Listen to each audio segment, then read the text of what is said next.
www.sourcedevie.com. Ok. Genèse, chapitre 9. Dieu bénit Noé et ses fils, et il leur dit, « Soyez féconds, multipliez et remplissez la terre. Vous serez un sujet de crainte et d'effroi pour tout animal de la terre, pour tout oiseau du ciel, pour tout ce qui se meut sur la terre, et pour tous les poissons de la mer. Ils sont livrés entre vos mains. Tout ce qui se meut et qui a vie vous servira de nourriture. Je vous donne tout cela comme l'herbe verte. Seulement vous ne mangerez point de chair avec son âme, avec son sang. Sachez-le aussi, je redemanderai le sang de vos âmes, je le redemanderai à tout animal, et je redemanderai l'âme de l'homme, à l'homme qui est son frère. Si quelqu'un verse le sang de l'homme, par l'homme son sang sera versé, car Dieu a fait l'homme à son image. Et vous, soyez féconds et multipliez, répandez-vous sur la terre et multipliez sur elle. » Dieu parla encore à Noé et à ses fils avec lui en disant, « Voici, j'établis mon alliance avec vous et avec votre postérité après vous, avec tous les êtres vivants qui sont avec vous, tant les oiseaux que le bétail et tous les animaux de la terre, soit avec tous ceux qui sont sortis de l'arche, soit avec tous les animaux de la terre. J'établis mon alliance avec vous, aucune chair ne sera plus exterminée par les eaux du déluge, et il n'y aura plus de déluge pour détruire la terre. » Et Dieu dit, « C'est ici le signe de l'alliance que j'établis entre moi et vous, et tous les êtres vivants qui sont avec vous, pour les générations à toujours. J'ai placé mon arc dans la nue, et il servira de signe d'alliance entre moi et la terre. Quand j'aurai rassemblé des nuages au-dessus de la terre, l'arc paraîtra dans la nue, et je me souviendrai de mon alliance entre moi et vous, et tous les êtres vivants de toute chair, et les eaux ne deviendront plus un déluge pour détruire toute chair. L'arc sera dans la nue, et je le regarderai pour me souvenir de l'alliance perpétuelle entre Dieu et tous les êtres vivants de toute chair qui est sur la terre. » Et Dieu dit à Noé, « Tel est le signe de l'alliance que j'établis entre moi et toute chair qui est sur la terre. » Les fils de Noé qui sortirent de l'arche étaient Sem, Cam et Japheth. Cam fut le père de Canaan. Ce sont là les 3 fils de Noé, et c'est leur postérité qui peupla toute la terre. Noé commença à cultiver la terre et planta de la vigne. Il but du vin, s'enivra et se découvrit au milieu de sa tente. Cam, père de Canaan, vit la nudité de son père, et il le rapporta dehors à ses 2 frères. Alors Sem et Japheth prirent le manteau, le mirent sur leurs épaules, marchèrent à reculons et couvrirent la nudité de leur père. Comme leur visage était détourné, ils ne virent point la nudité de leur père. Lorsque Noé se réveilla de son vin, il apprit ce que lui avait fait son fils cadet, et il dit, « Maudit soit Canaan, qu'il soit l'esclave des esclaves de ses frères. » Il dit encore, « Béni soit l'Éternel, Dieu de Sem, et que Canaan soit leur esclave. Que Dieu étende les possessions de Japheth, qu'il habite dans les tentes de Sem, et que Canaan soit leur esclave. » Noé vécut après le déluge 350 ans. Tous les jours de Noé furent de 950 ans, puis il mourut. Genèse chapitre 10, verset 1er. Voici la postérité des fils de Noé, Sem, Cam et Japheth. Il leur naquit des fils après le déluge. Les fils de Japheth furent Gomer, Magog, Madaï, Javan, Tubal, Méchec et Tiras. Les fils de Gomer, Ashkenaz, Riphat et Togarma. Les fils de Javan, Elisha, Tarsis, Kittim et Dodadim. C'est par eux qu'ont été peuplées les îles des nations, selon leurs terres, selon la langue de chacun, selon leur famille et selon leur nation. Les fils de Cam furent Cush, Mitzraïm, Put et Canaan. Les fils de Cush, Saba, Avila, Sabta, Raïma et Sabteka. Les fils de Raïma, Séba et Dedan. Cush engendra aussi Nimrod, c'est lui qui commença à être puissant sur la terre. Il fut un vaillant chasseur devant l'Éternel, c'est pourquoi l'on dit, comme Nimrod, vaillant chasseur devant l'Éternel. Il régna d'abord sur Babel, Érec, Akkad et Calné, au pays de Shinéar. De ce pays-là sortit Assur, il bâtit Ninive, Rehoboth, Ir, Calak et Résen, entre Ninive et Calak, c'est la grande ville. Mitzraïm engendra les Ludim, les Ananim, les Lébaïm, les Naphtuim, les Patrusim, les Calushim, d'où sont sortis les Philistins, et les Caphtorim. Canaan engendra Sidon, son premier-né, et Heth, et les Jébusiens, les Amoriens, les Girgasiens, les Éviens, les Arkiens, les Siniens, les Arvadiens, les Tsémariens, les Amathiens. Ensuite, les familles des Cananéens se dispersèrent. Les limites des Cananéens allèrent depuis Sidon, du côté de Guérar, jusqu'à Gaza, et du côté de Sodome, de Gomorre, d'Amda et de Tseboïm, jusqu'à Lesha.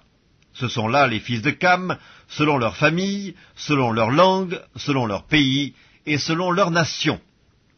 Il naquit aussi des fils à Sem, père de tous les fils d'Héber et frère de Japheth l'aîné. Les fils de Sem furent Élam, Assur, Arpachad, Lud et Aram. Les fils d'Aram, Utz, Hul, Géter et Mash. Arpachad engendra Shélak, et Shélak engendra Héber. Il naquit à Héber 2 fils. Le nom de l'un était Péleg, parce que de son temps la terre fut partagée, et le nom de son frère était Joktan. Joktan engendra Almodad, Shélef, Atzarmavet, Zérak, Adoram, Uzal, Dikla, Obal, Abimaël, Séba, Ophir, Avila et Jobab. Tous ceux-là furent fils de Joktan. Ils habitèrent depuis Mesha, du côté de Séphar, jusqu'à la montagne de l'Orient. Ce sont là les fils de Sem, selon leur famille, selon leur langue, selon leur pays et selon leur nation. Telles sont les familles des fils de Noé, selon leur génération et selon leur nation. Et c'est d'eux que sont sorties les nations qui se sont répandues sur la terre après le déluge. Genèse, chapitre 11. Toute la terre avait une seule langue et les mêmes mots. Comme ils étaient partis de l'Orient, ils trouvèrent une plaine au pays de Shinéar, et ils y habitèrent. Ils se dirent l'un à l'autre, « Allons et faisons des briques et cuisons-les au feu. » Et la brique leur servit de pierre, et le bitume leur servit de ciment. Ils dirent encore, « Allons, bâtissons-nous une ville et une tour dont le sommet touche au ciel, et faisons-nous un nom, afin que nous ne soyons pas dispersés sur la face de toute la terre. » L'Éternel descendit pour voir la ville et la tour que bâtissaient les fils des hommes, et l'Éternel dit, « Voici, ils forment un seul peuple, et ont tous une même langue, et c'est là ce qu'ils ont entrepris. Maintenant, rien ne les empêcherait de faire tout ce qu'ils auraient projeté. Allons, descendons, et là, confondons leur langage, afin qu'ils n'entendent plus la langue les uns des autres. » Et l'Éternel les dispersa loin de là, sur la face de toute la terre, et ils cessèrent de bâtir la ville. C'est pourquoi on l'appela du nom de Babel, car c'est là que l'Éternel confondit le langage de toute la terre, et c'est de là que l'Éternel les dispersa sur la face de toute la terre. Voici la postérité de Sem. Sem, âgé de 100 ans, engendra Arpachad 2 ans après le déluge. Sem vécut, après la naissance d'Arpachad, 500 ans, et il engendra des fils et des filles. Arpachad, âgé de 35 ans, engendra Shélak. Arpachad vécut, après la naissance de Shélak, 403 ans, et il engendra des fils et des filles. Shélak, âgé de 30 ans, engendra Héber. Shélak vécut, après la naissance d'Héber, 403 ans, et il engendra des fils et des filles. Héber, âgé de 34 ans, engendra Péleg. Héber vécut, après la naissance de Péleg, 430 ans, et il engendra des fils et des filles. Péleg, âgé de 30 ans, engendra Réu. Péleg vécut, après la naissance de Réu, 209 ans, et il engendra des fils et des filles. Réu, âgé de 32 ans, engendra Sérug. Réu vécut, après la naissance de Sérug, 207 ans, et il engendra des fils et des filles. Sérug, âgé de 30 ans, engendra Nachor. Sérug vécut, après la naissance de Nachor, 200 ans, et il engendra des fils et des filles. Nachor, âgé de 29 ans, engendra Térak. Nachor vécut, après la naissance de Térak, 119 ans, et il engendra des fils et des filles. Térak, âgé de 70 ans, engendra Abram, Nachor et Haran. Voici la postérité de Térak. Térakh engendra Abram, Nacor et Haran. Haran engendra Lot, et Haran mourut en présence de Térakh, son père, au pays de sa naissance, à Ur, en Chaldée. Abram et Nacor prirent des femmes. Le nom de la femme d'Abram était Saraï, et le nom de la femme de Nacor était Milca, fille d'Haran, père de Milca et père de Gisca. Saraï était stérile, elle n'avait point d'enfant.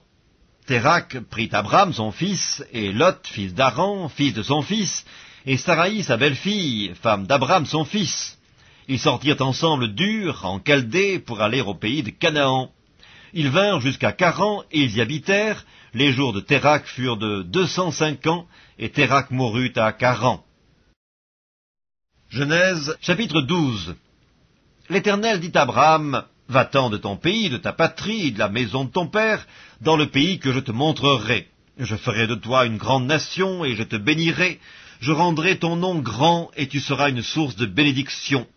Je bénirai ceux qui te béniront, et je maudirai ceux qui te maudiront, et toutes les familles de la terre seront bénies en toi. » Abram partit, comme l'Éternel le lui avait dit, et Lot partit avec lui.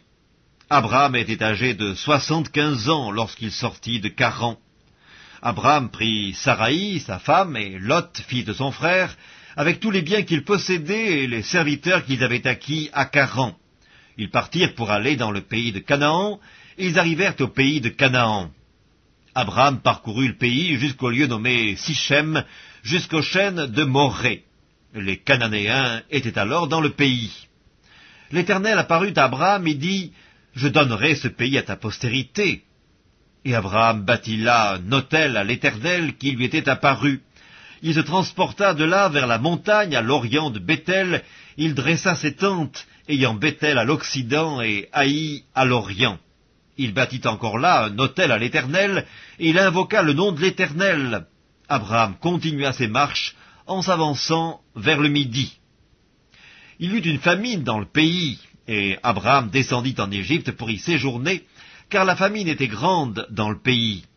Comme il était près d'entrer en Égypte, il dit à Saraï, sa femme, « Voici, je sais que tu es une femme belle de figure. Quand les Égyptiens te verront, ils diront, « C'est sa femme !» et ils me tueront et te laisseront la vie. Dis, je te prie, que tu es ma sœur, afin que je sois bien traité à cause de toi, et que mon âme vive grâce à toi. » Lorsqu'Abraham fut arrivé en Égypte, les Égyptiens virent que la femme était fort belle. Les grands de Pharaon la virent aussi, et la vantèrent à Pharaon, et la femme fut emmenée dans la maison de Pharaon. Il traita bien Abraham à cause d'elle, et Abraham reçut des brebis, des bœufs, des ânes, des serviteurs et des servantes, des ânesses et des chameaux.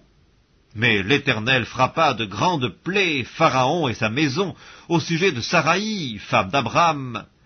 Alors Pharaon appela Abraham et dit, « Qu'est-ce que tu m'as fait?